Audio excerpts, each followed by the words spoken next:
No vídeo de hoje aqui no canal a gente conversa com o Dr. Paulo Belagero, ele é ortopedista e conversa com a gente a respeito de um assunto que eu tenho certeza que é do interesse de todo mundo. Você tem alguma dorzinha no ombro? Tem algum problema que está te incomodando? Então fica com a gente hoje porque está simplesmente imperdível.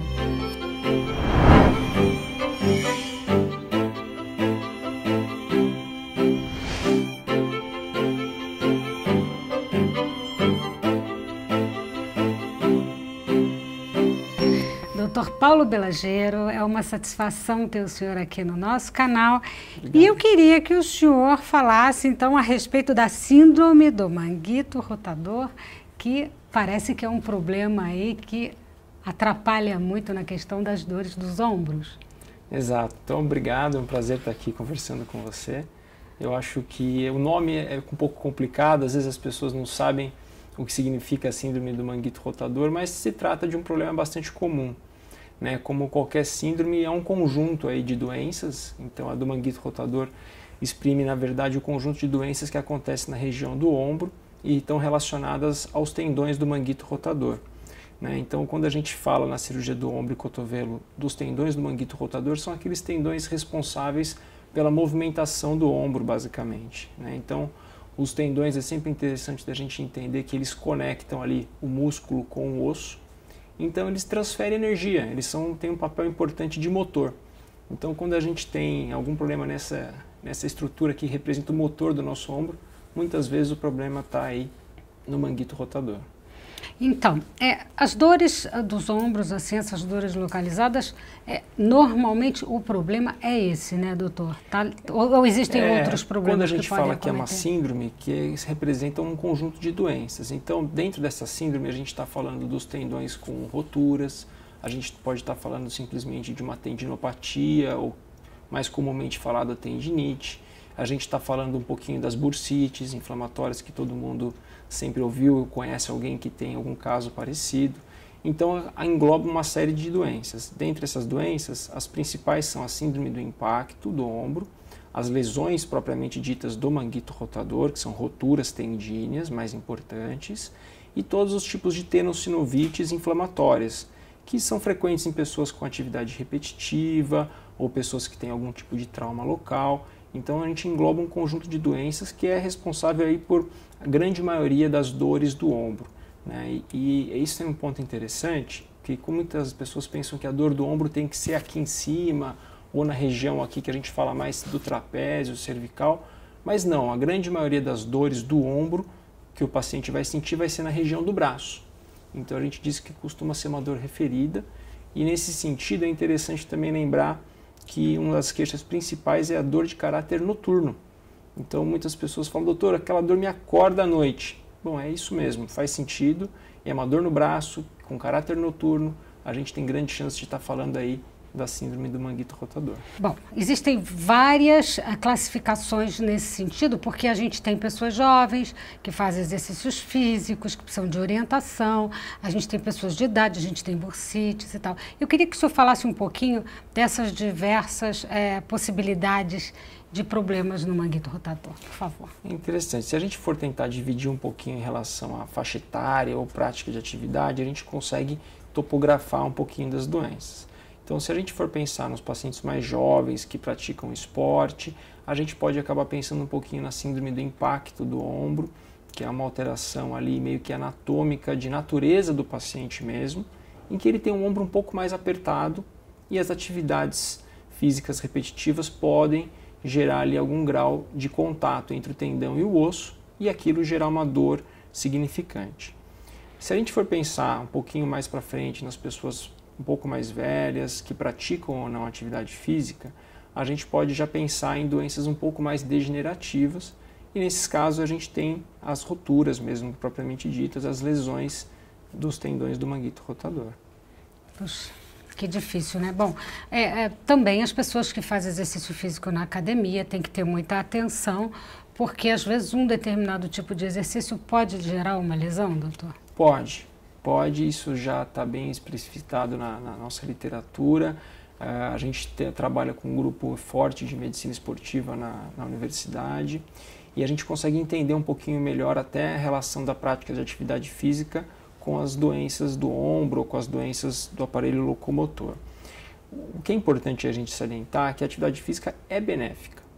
Agora, o como ela é feita, a quantidade que ela é feita e para qual paciente que ela é feita, que vai determinar se ela vai trazer um bom resultado ou não vai trazer um resultado ruim.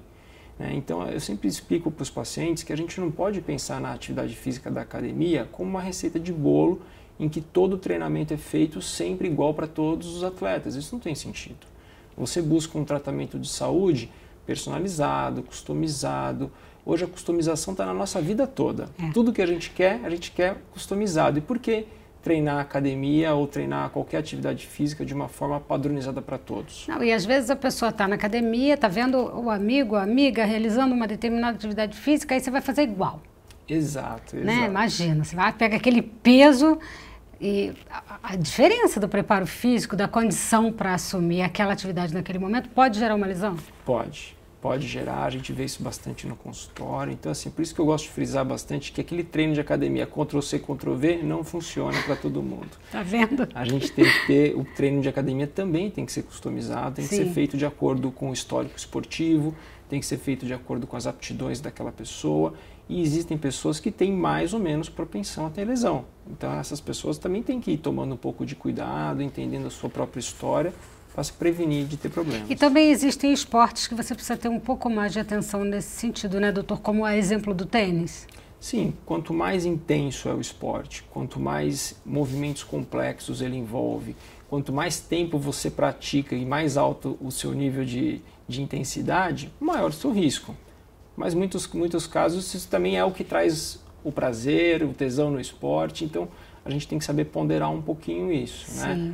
É claro que um esporte que envolva arremesso, propriamente dito, como o tênis, o vôlei, o próprio handebol, são esportes que envolvem arremesso, né? No nosso meio, o beisebol não é tão comum, mas esses outros são muito frequentes. É verdade. É lógico que são esportes que usam mais o ombro do que outros esportes que não fazem arremesso. Mas também não quer dizer que esses esportes vão trazer problemas. Sendo feito de forma adequada, com boa técnica, com bom preparo, os atletas vão ter uma boa vida. Claro, gente, é muito importante a atividade física, né? Vamos deixar bem claro aqui, a gente sempre fala aqui nos nossos vídeos da importância da atividade física para tudo. É muito importante, o não sedentarismo, mas tudo com atenção e com observação para aquilo que deve ser feito da melhor forma. Eu queria saber um pouquinho a respeito do tratamento. Uma vez que a pessoa esteja ali acometida do problema, o que é preciso fazer? Eu acho que todo tratamento começa entendendo o problema.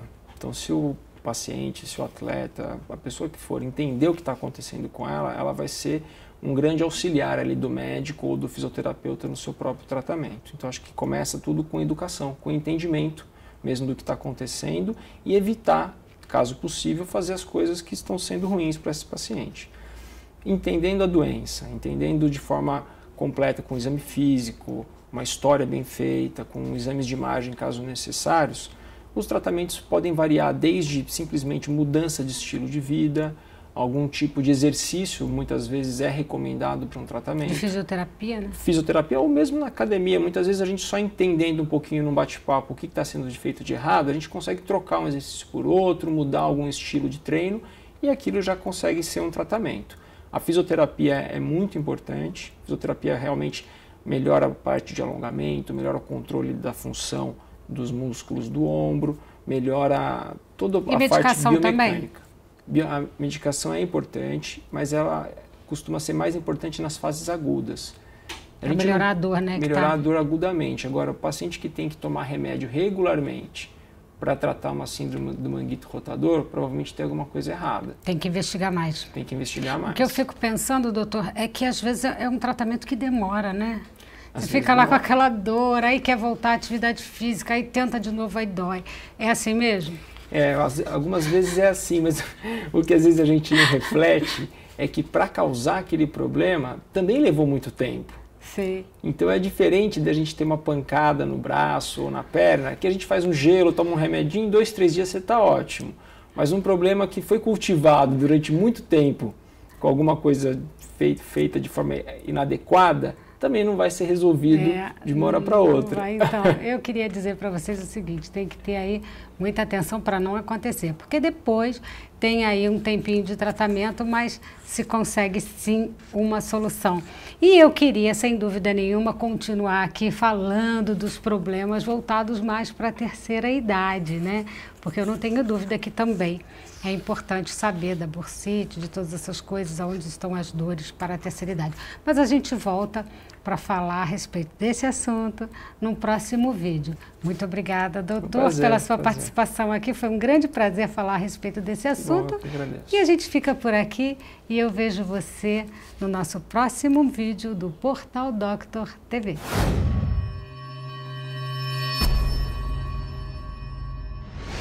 Covid-19 e o sistema respiratório. Claro que a ligação é direta dos sintomas respiratórios na Covid-19. Covid significa Coronavirus Disease, que é a doença e foi descoberta em 2019. Covid-19 é uma doença causada por um grupo de vírus que nós chamamos de coronavírus. Esse grupo causa doenças respiratórias cujos sintomas são comuns, como coriza, tosse, entupimento nasal, dor de garganta, são sintomas nessa região.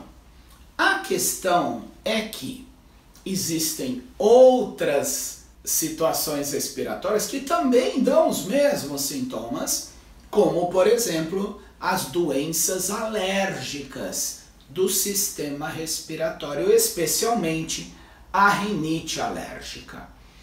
A rinite alérgica tem como característica uma hiperreatividade do corpo humano a sintomas respiratórios. Então a pessoa tem contato com poeira, com mofo, com ambientes fechados, com ar-condicionado, com fumaça de cigarro e começa a espirrar, começa a coçar o nariz, começa a ter coriza, começa a entupir o nariz, o olho começa a ficar vermelho e coçar. São sintomas da rinite alérgica e muitos pacientes, 20% dos pacientes que têm rinite alérgica também têm asma.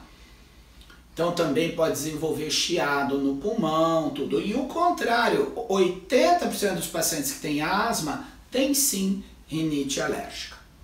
Mas a questão é, qual é a relação entre Covid-19 e rinite alérgica?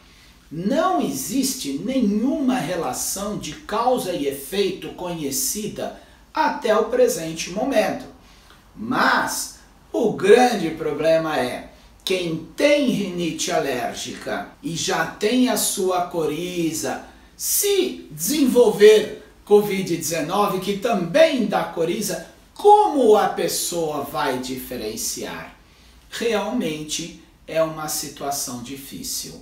A minha orientação é que a pessoa que tem rinite alérgica conhece o seu organismo, já sabe então como que é essa coriza dela, o que desencadeou, o entupimento, a coceira. Então, a minha orientação é, esta pessoa se perceber que a coriza é diferente em intensidade ou em qualidade, ou se essa coriza dessa pessoa é acompanhada de outros sintomas como dores de garganta, tosse, porque a tosse ela não é uma característica da rinite alérgica em si localizada.